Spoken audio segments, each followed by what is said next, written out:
गांव रामपुर में सुबह की पहली किरण के साथ ही उदासी फैल जाती थी।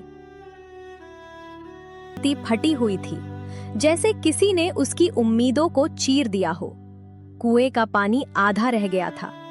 खेतों में खड़ी फसल झुलस चुकी थी। उसी गांव में रहता था रघु, एक गरीब किसान, मेहनती, ईमानदार, लेकिन किस्मत से हारा हुआ।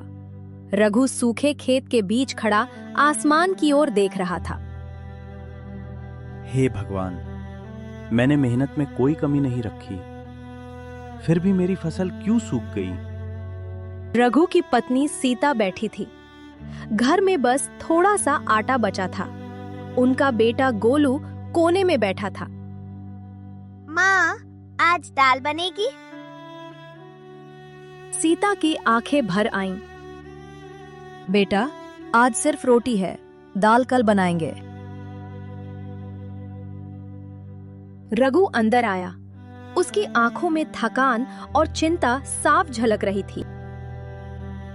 खेत का क्या हाल है? सब सूख गया। अब साहूकार का कर्ज कैसे चुकाऊंगा? गांव का साहूकार लाला भैरवदास लालची और कठोर था।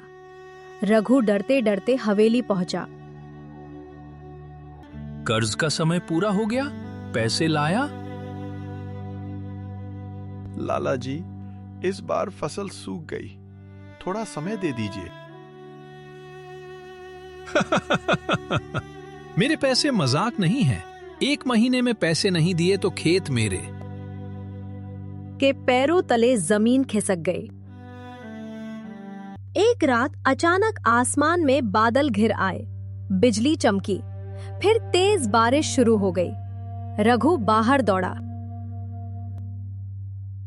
सीता, बारिश आ गई। गोलू बारिश में नाचने लगा। भगवान ने हमारी सुन ली। धरती जैसे फिर से जी उठी।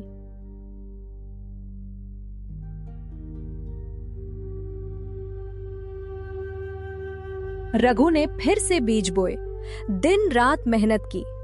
कुछ महीनों बाद खेतों में देखो सीता, हमारी मेहनत रंग लाई।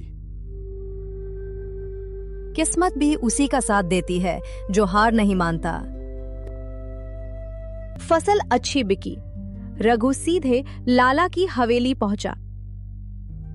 लाला जी, आपका पूरा कर्ज और ब्याज। लाला हैरान रह गया। तू तो डूबा हुआ था, ये कैसे? मेहनत और भरोसा, यही गरीब की असली किस्मत है। सूरज ढल रहा था। खेतों में सुनहरी रोशनी फैल रही थी। रघु अपने परिवार के साथ खड़ा था। क्या अब हम अमीर हो गए? नहीं बेटा, अमीर तो हम पहले से थे। हमारे पास मेहनत, ईमान और हिम्मत है। यही असली दौलत है। सीता ने आसमान की ओर देखा। गरीब की किस्मत मेहनत से लिखी जाती है।